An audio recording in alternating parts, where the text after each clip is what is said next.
Hey everyone! So after last week's video, I had an idea. What if I were to make spicy crackers? Because that's not something you normally see here. I remember growing up as a kid eating Ritz crackers, and you had cheese flavor, you had garlic and onion flavor, sometimes you had paprika flavor. Here, usually when you see crackers, there's salt and olive oil. There are exceptions to this, but they're not that common.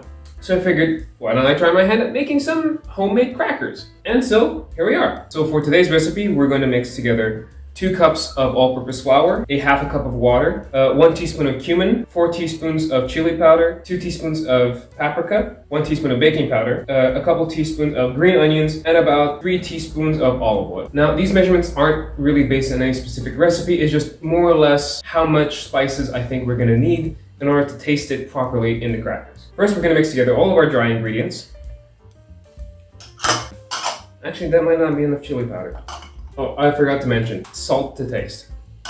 And now we are going to whisk all of these bad boys together. Now the first one ingredient that's going to go in is the olive oil. I'm still going to use the whisk for this. Basically, we want a somewhat soft but hearty dough, something that we can roll out easily in order to make cracker squares. Here's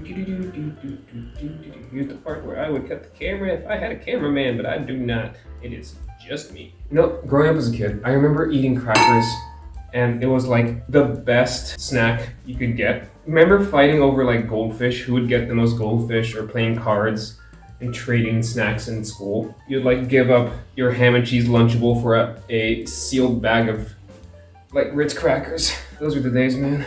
I actually remember there being one here called a bully cow. It's like this chocolate filled pastry that used to come with toys. Let's flour our rolling pin. I'm gonna have to do this off camera. So now, we are going to roll our crackers as thin as we can get them. The thinner they are, the crispier. The thicker they are, the closer they are to being basically hardtack. I have a question. Have you ever tried hardtack?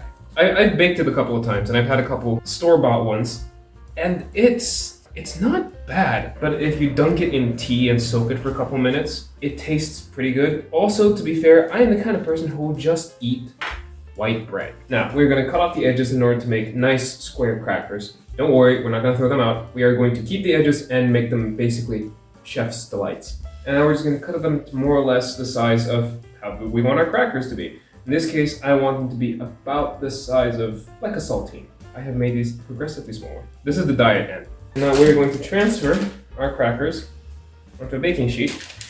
There we go, and now this goes into the oven at 450 degrees Fahrenheit or about 220 degrees Celsius for 10 to 15 minutes. It depends how good your oven is, depends how thick you made these. Just keep an eye on them. You'll know when they're done because they'll turn ever so slightly golden brown on top. Okay, be right back. Okay, it's been about 15 minutes, and here's the end result of the crackers. I honestly think they look pretty good. The top obviously didn't brown as much as I wanted it to, but it's mostly because there's too much flour. So that's the only difference. Maybe paint them with a little bit of oil if you want them to look good, but they're gonna taste just fine. You can hear that, right? It's got a wonderful crunch to it.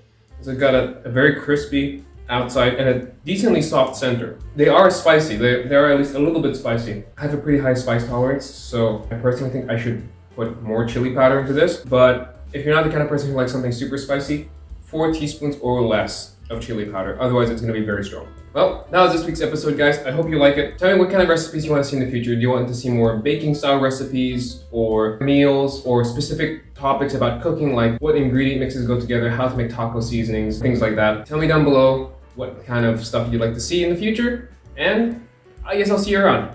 Have a beautiful weekend.